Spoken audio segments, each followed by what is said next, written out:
Greetings and salutations, loyal viewer. Today we are delving into the sports world to talk about a controversy surrounding race and the NFL. No, it's not Colin Kaepernick, though people are dubbing the figures in this story the coaching version of Colin Kaepernick. But we have a sponsor, we're going to transition into that, and then I'll catch you on the other side with the story. Do you feel like you've tried everything in terms of weight management, goofy diets, different routines, eating at this time but not at this time, and no bread on Tuesdays, but definitely bread on Fridays? Well, you're not alone. A lot of Americans, obviously, look at the obesity statistics, are going through these troubles. But one of the things that I'll recommend, because I'm on this journey right there with you, is Keto with Justice. This powder is pretty awesome. It's not complicated. It's not overly convoluted. I don't need to take steps this day but that day. I just put a little bit of this powder in my morning coffee or in any morning beverage, and I watch the fat melt away. Keto with Justice is great. It follows the same basic principles of the keto diet.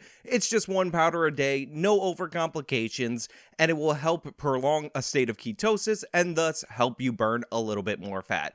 51% off at ketowithjustice.com. That's ketowithjustice.com. So recently the NFL basically had a bomb dropped on them in terms of racial issues and ownership issues and integrity of the league issues when former Miami Dolphins coach Brian Flores filed a lawsuit against the NFL and against the Miami Dolphins for the discrimination that he was allegedly facing as a coach in the NFL. Now, a ton of people are going to make the case that Brian Flores is like Colin Kaepernick in that he's not a good coach, as in Colin Kaepernick wasn't a good quarterback, and this is just him lashing out against the NFL because he wasn't very good, and theoretically he would not be able to get jobs in the future going forward. However, and I do mean how and then ever, the truth is Flores actually did a good job in terms of his record as the coach of the Miami Dolphins. He's one game below 500, meaning he lost one more game than he won.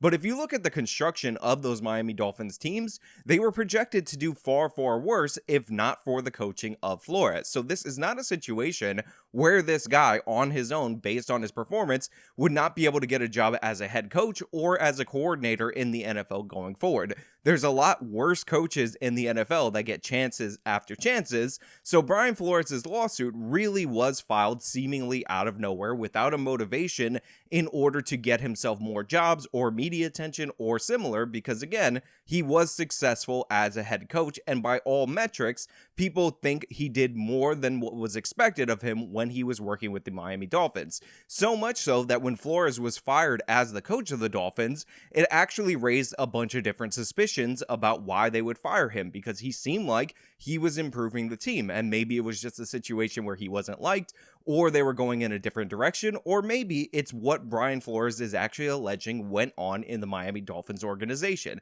So we have to give credit where credit is due, and we have to be fair in our assessment of what is actually being alleged in this scenario before we just deem this guy a Colin Kaepernick level figure. And the first thing that I want to get into, that I want to talk about, is the idea that this guy was basically brought in for sham interviews because he was a black coach, and the NFL requires people to interview at least one black candidate for head coach.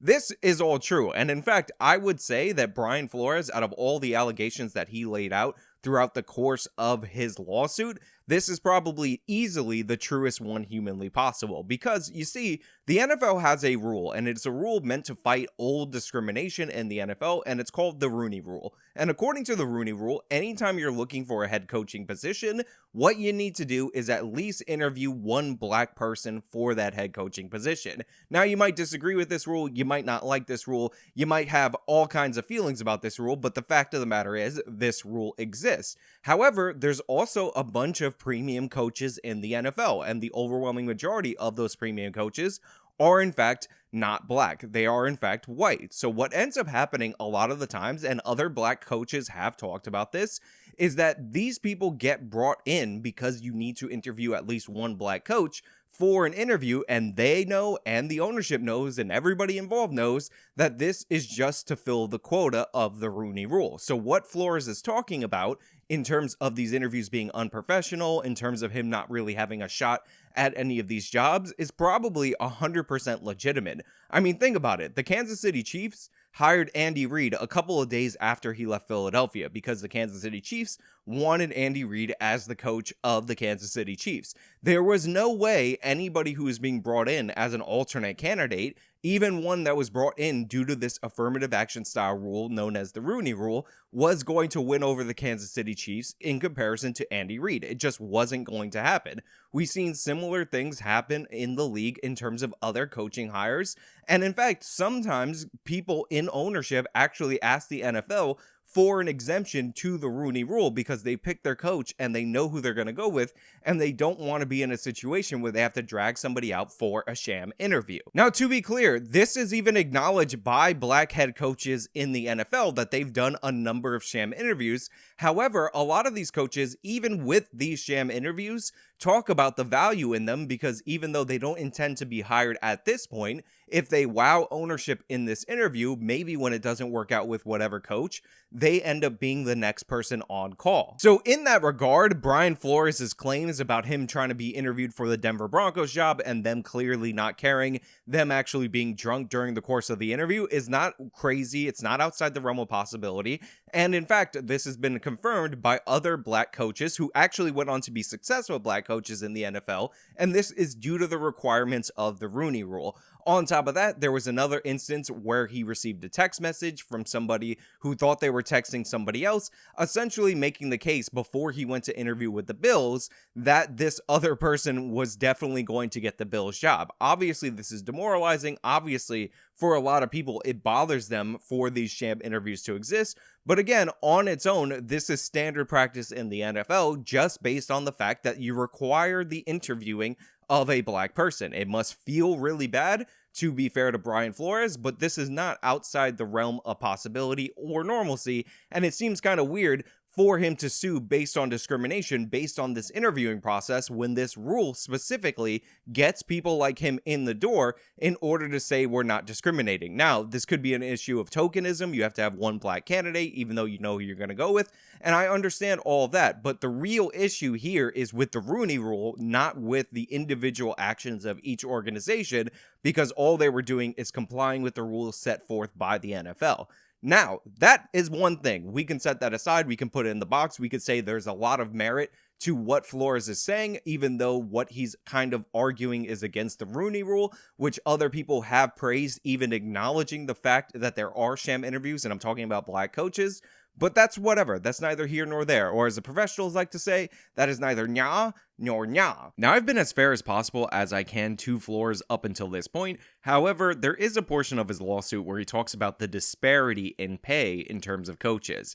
And he cites John Gruden, who received a 10-year, $100 million contract, which was the largest in the NFL. Now, like almost all the pay disparity claims made based on race or based on gender, this one is ridiculous. Gruden had a long history as a head coach. He was a prized candidate, and he had to be lured out of the booth over at ESPN. Thus, he commands a $10 million per year contract. And it's not as if black head coaches haven't made a ton of money. The Jets hired Todd Bowles on a 4-year, $4 million per year coaching deal in 2015. However, he had losing seasons, which ultimately ended up resulting in his dismissal, and then he moved on to a defensive coordinator position in Tampa Bay for $9 million. So he technically got demoted from head coach to defensive coordinator and made the highest contract for a coordinator ever in history.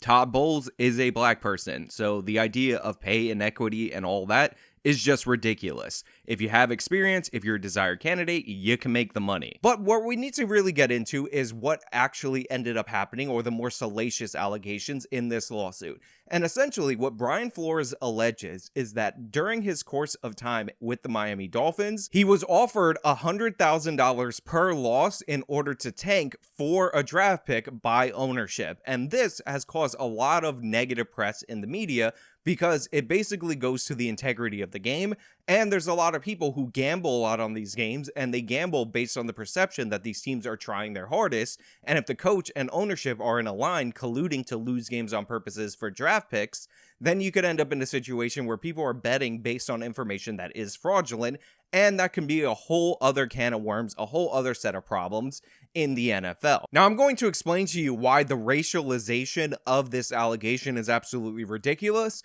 but on the surface, at least initially, it makes a ton of sense. And the reason it makes a ton of sense is because the incentives in the NFL, just like most of these major sports leagues, are such that if you're a middle of the road team or you're a not very good team, you actually do benefit because you get better draft position, especially if there's a star in the waiting coming up in the draft, by losing games. So do I think that the Miami Dolphins had a plan? They hired a young coach specifically because they wanted to lose games, specifically to get better draft position, specifically to be better in the future? 100%. This happens all the time in sports. In fact, it was so prevalent and so obvious with the Houston Rockets tanking games in order to get a draft pick to get Hakeem Olajuwon that the NBA instituted a lottery system to prevent this from happening. So yes, this does happen 100% of the time. The issue that people have, though, is that allegedly the owner offered the coach $100,000 per loss in order to do this. This is where we get really sketchy. This is where we get really questionable,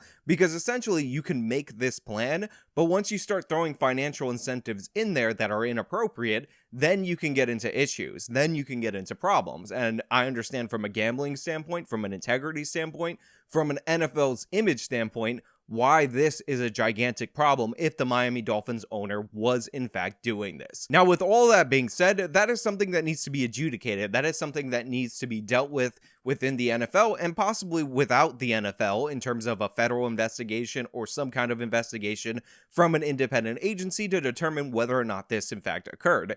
But where the media went with this, where the media decided to take this, is essentially they combined the issues with the Rooney Rule and the complaints of Flores before with this story in order to make it seem like people in the NFL ownership are working tirelessly to suppress black coaches by paying them to lose, and therefore that's racist. Stephen A. Smith, who is a ridiculous person, by the way, if you're not aware in the sports world, actually went on this insane rant about how, if this story is true, they need to get rid of the owners of the Dolphins and the Browns, who we'll talk about later, and replace them with black owners because we need more black ownership, and this is the way to do so because black people need to gain from every situation in the United States.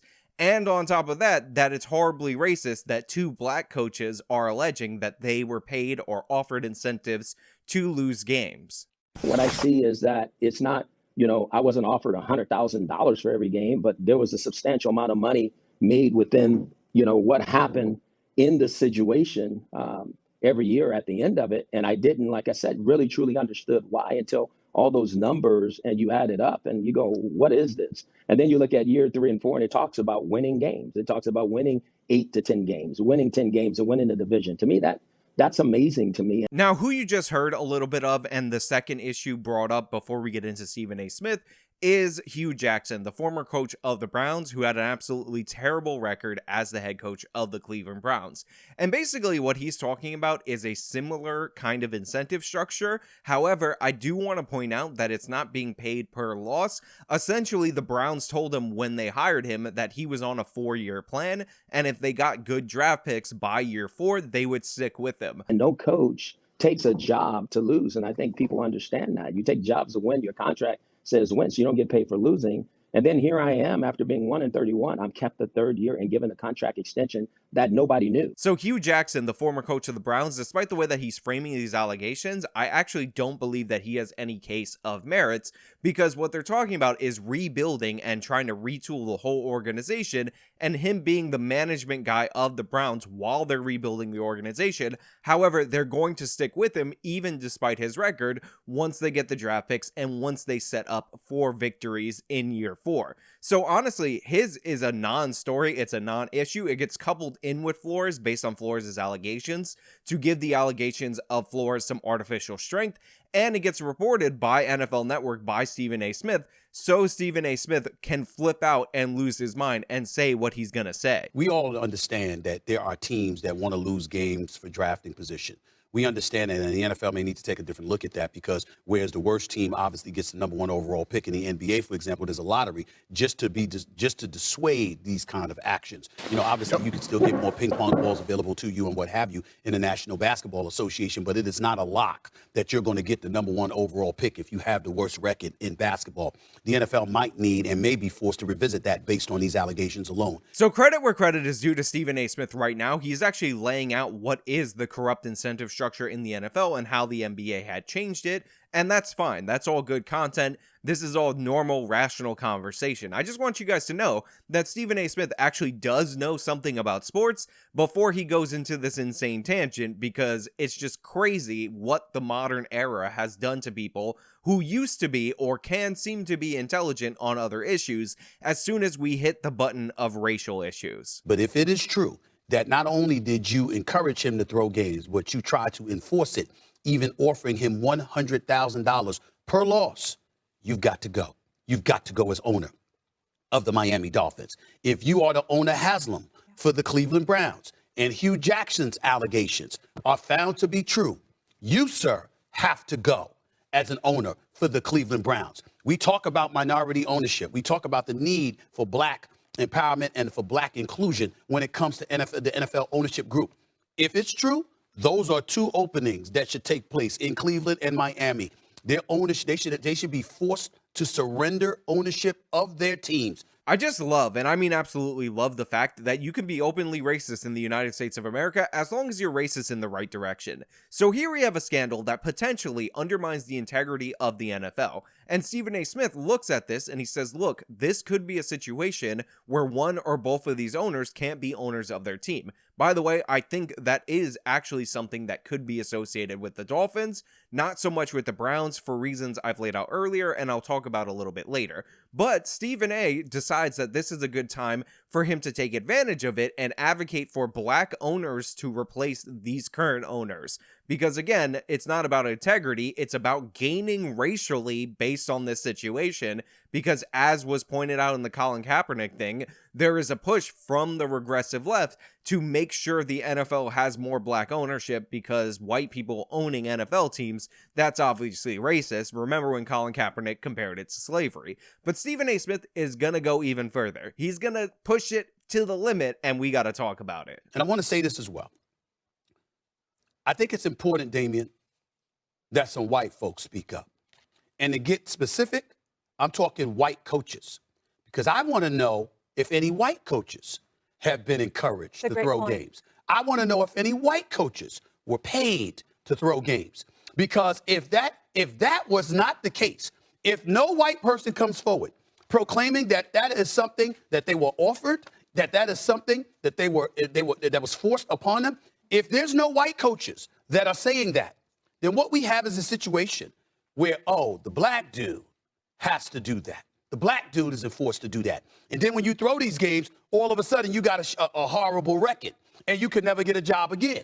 Case in point, Hue Jackson. Yes, Stephen A. Smith is going in that direction. Your inclination is true. Stephen A. Smith is going to make tanking for draft picks a racialized issue, because that's where this man's head is at. Remember, this is so prolific and obvious in professional sports, and it's happened with multiple different coaches across multiple different sports, that there's actually names for it depending on the organization. The 76ers very, very clearly called this the process, and when the 76ers were losing for drafting position, they would always say, trust the process to the fans. They would basically tell the fans consistently that they're losing on purpose for the sole purpose of racking up draft picks, who they would end up redshirting, aka not playing for a year, so that they can get more and more draft picks. But Stephen A. Smith says that this is something that you hire a black person to do, because the NFL simultaneously, while these teams are trying to get better draft picks, once-in-a-lifetime prospects, are also trying to destroy black coaches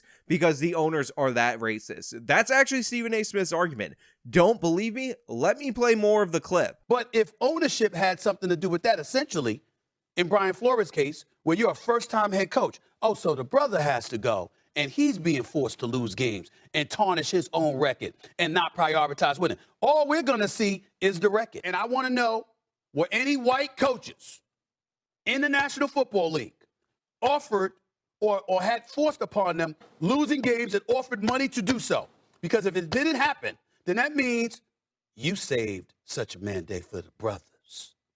And that's a problem. Look, I've said it so many different times on this channel, it's often become a cliche, but the problem with racism in the United States of America is a supply and demand problem, in that there is far more demand for racism than there's actual supply. So we have a situation in the NFL where the Rooney rule, a rule meant to produce more interviews for black coaches, theoretically to hire more black coaches, actually leads to situations where black coaches are interviewed in sham interviews. Now, some of those coaches who later went on to become coaches said, you know what, it's worth it anyway because it helped me get my foot in the door. But other coaches like Flores find it really offensive. They find it ridiculous to the point where he's suing based on this anger. Then you have a separate instance of the idea of people tanking for draft picks. Now, tanking in the NFL and all these sports is something that occurs. Again, if you don't believe it, let me also tell you that Santa ain't real. But you're not supposed to do it so bluntly that you're actually paying people for losing records or paying people for losses. You can set up incentives and structures and all the stuff that Hue Jackson had, where year 4, they were actually going to give him a secret extension, which they did, by the way, because they knew that they were rebuilding and they knew that the losses on his record weren't his fault. And they actually picked him because they liked him as a coach and they wanted him to coach the future, aka the draft picks that they would get for losing. However, Stephen A. Smith basically says that you only get black coaches in order to tank, as if there weren't NFL teams that were obviously tanking before with white coaches.